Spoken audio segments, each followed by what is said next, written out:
নমস্কার বন্ধুরা, SS story reader চ্যানেলে আপনাদের সকলকে স্বাগত। আজকে যে ভুতুড়ে গল্পটি আপনাদের শোনাতে চলেছি তার নাম বজ্রপাত। তো চলুন দেরি না করে শুনে নেওয়া যাক। মাস্টারমশাই, মাস্টারমশাই! ছুটতে ছুটতে এসে এইটুকু বলেই হাঁপাতে থাকে ইসমাইল। সবাই বলে স্কুল মাস্টারই সব থেকে সুখের চাকরি। সে যে কত সুখের চাকরি হাড়ে হাড়ে টের পাচ্ছেন হলধর বাবু।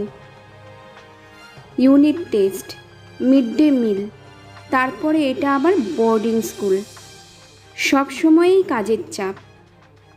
সামনের সপ্তাহে ছেলের বিয়ে, তাও ছুটি পাননি। ফোনেই গিন্নির সাথে প্রয়োজনীয় কথাবার্তা সেরে নিচ্ছিলেন। কথার মাঝে ইসমাইল এসে পড়ায় বাধ্য হয়ে কথা থামাতে হলো। হেড স্যার যে যথেষ্ট রাগী সে কথা সব ছাত্ররাই জানে। হলধরবাবু তার রাগী গম্ভীর গলাতে ইসমাইলকে শুধান, কি হলো, মাঠে বাঘ বেরিয়েছে নাকি? এমন ছুটতে ছুটতে আসার কি হলো? তখনও হাঁপাচ্ছে ইসমাইল। দুটো ঢোক গিলে মুখ কাচুমাচু করে বলে, নতুন ছেলেটা। এইটুকু বলেই থেমে যায় ইসমাইল। নতুন ছেলেটা কি করেছে? এক ধমক লাগান হলধরবাবু। এবার পুরনো হোস্টেল বাড়িটার দিকে আঙুল তোলে ইসমাইল, বলে, ওখানে ঢুকেছে ছেলেটা। আটকে ওঠেন হলধরবাবু। তোরা ছেলেটাকে বলিসনি ওখানে কারোর ঢোকা বারণ আছে? আমরা কেমন করে জানবো মাস্টারমশাই যে ও ওখানে ঢুকবে? আমরা সবাই মাঠে ফুটবল খেলছিলাম। হঠাৎ দিনেশ খেয়াল করে ছেলেটা দোতলায় বারান্দাতে দাঁড়িয়ে আছে। আমরা সবাই ওকে ওখান থেকে চলে আসতে বললাম, কিন্তু ও ভেতরে ঢুকে গেল, এখনও বেরিয়ে আসেনি। হলধরবাবু আজ প্রায় 19 বছর আছেন এই স্কুলে। তখন ওই বিল্ডিংটায় ছাত্রদের হোস্টেল ছিল। সেবার এক কালবৈশাখী ঝড়ের রাতে বাজ পড়ে হোস্টেলের একটা অংশ পুরো ভেঙে পড়ে। কয়েকজন ছাত্র মারাত্মক রকমের আহত হয়েছিল। মারা গিয়েছিল একজন ছাত্র। মুখটুকু বাদে শরীরের একটা অংশ বিশ্রীভাবে ঝলসে গিয়েছিল। আজ 12 বছরের বেশি হয়ে গেল। এখনও সেদিনের ঘটনা মনে পড়লে শিউরে ওঠেন হলদারবাবু।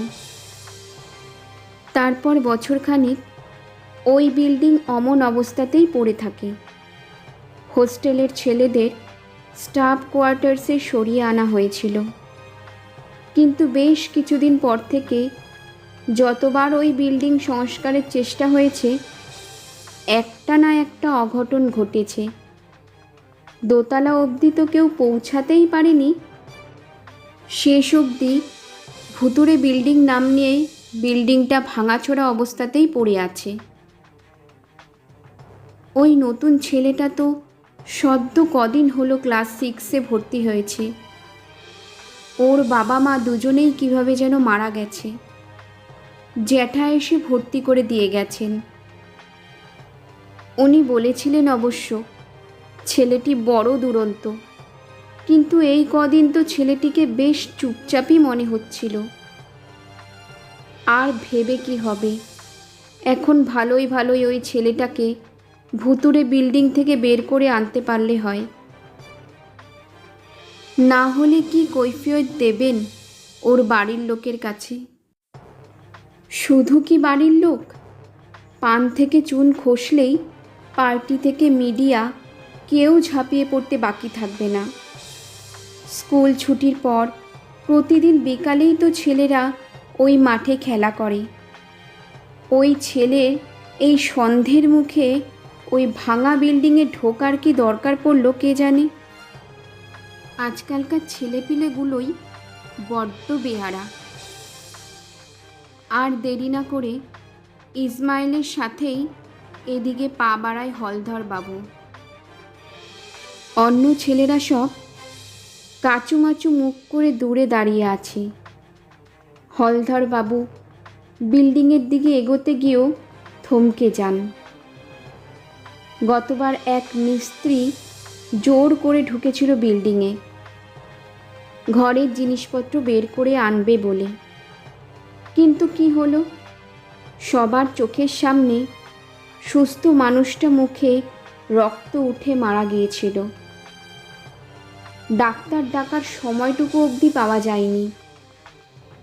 খানিক পিছিয়ে আসেন হলধর বাবু। যা তো স্টাফ কোয়ার্টার্স থেকে স্যারদের ডেকে নিয়ে আয়। হলধর বাবু ছাড়াও আরও দুজন স্যার থাকেন এখানে। এখানে কোনো সিদ্ধান্ত নেওয়ার থেকে সবাই মিলে ভেবে কাজটা করাই ভালো। হলধর বাবুর মুখ থেকে কথাটা বের হতে না হতে দুজন ছেলে ছুট লাগায়। হলধর বাবু হাঁক মারেন, রামদিনকেও ডেকে আনবি। স্কুলের দারোয়ান কাম নাইট গার্ড হলেন রামদিন। পেটানো চেহারা, ভয় ডরও খুব একটা নেই। এমন সমস্যায় তো রামদিনের মতো মানুষকেই সাথে দরকার। ছেলেটা ভিতরে কি করছে কে জানে, সারা শব্দও তো নেই। মরে পড়ে গেল না তো? না স্যার, মরিনি, এই তো আমি। চমকে ওঠেন হলধর বাবু। আরে, ভূতের মতো দুম করে এ ছেলে উদয় হলো কোথা থেকে? এখনই তো সামনে কেউ ছিল না। কোনো রকমে নিজেকে সামলে নিয়ে ধমক দিয়েই জিজ্ঞাসা করেন, এই বিল্ডিংয়ে কেন ঢুকেছিলে? তুমি জানো না এখানে ঢোকা বারণ? কেন স্যার, কি হয়েছে এই বিল্ডিংয়ে? ছেলেটার কথায় কি ছিল কে জানে, কোনো প্রতিবাদ করতে পারেন না হলধর বাবু। তার বদলে সেদিনের সেই ভয়ঙ্কর ঘটনার কথা ব্যাখ্যা করতে লাগেন। ছেলেটা সম্পূর্ণ পুড়ে গিয়েছিল স্যার। 12 বছর আগের সেই ঝলসানো মৃতদেহটা আবার চোখের সামনে ভেসে ওঠে হলধর বাবুর। এত বছর পরেও যেন ভয়ে শিউরে ওঠেন উনি। সামনে দাঁড়ানো নতুন ছেলেটাকে হাসতে দেখে মাথায় আগুন জ্বলে যায় হলধর বাবুর। বাজখাই গলাতে জিজ্ঞাসা করেন,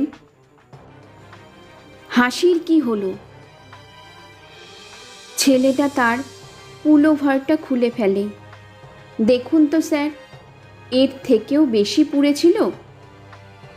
চমকে ওঠেন হলধর বাবু।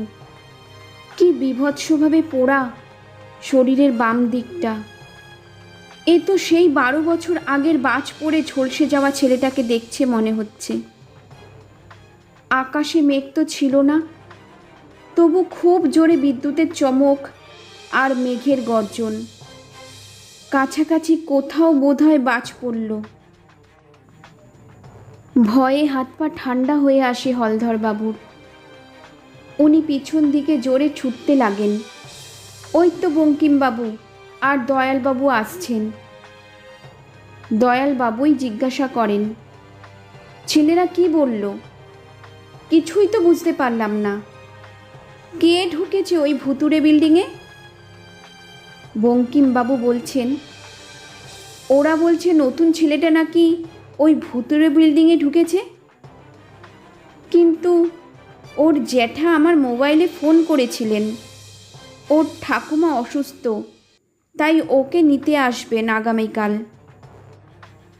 ছেলেটাকে আমার ঘরে ডেকে পাঠিয়ে সেই কথাটাই বলছিলাম। ও তো আমার ঘরেই ছিল। আপনি নিজে দেখেছেন?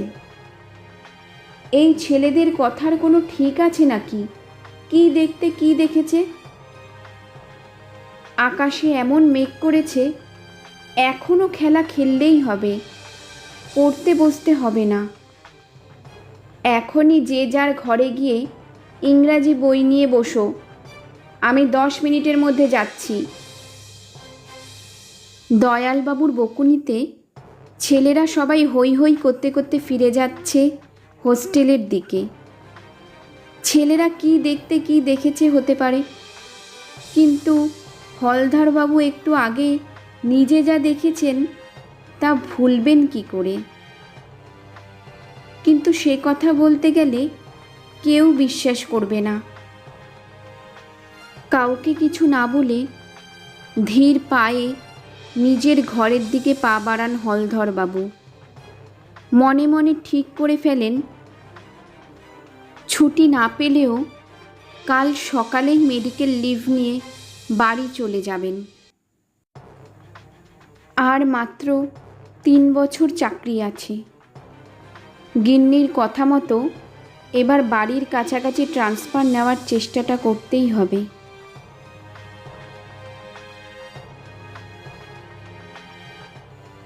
তো বন্ধুরা, আজকের এই ভুতুড়ে গল্পটি শুনতে আপনাদের কেমন লাগলো তা একটি কমেন্টের মাধ্যমে আমাকে অবশ্যই জানাবেন। আর আমার চ্যানেলের নতুন বন্ধু হয়ে থাকলে একটি লাইক আর আমার চ্যানেলটি সাবস্ক্রাইব করে আমার সঙ্গে থাকবেন। ধন্যবাদ।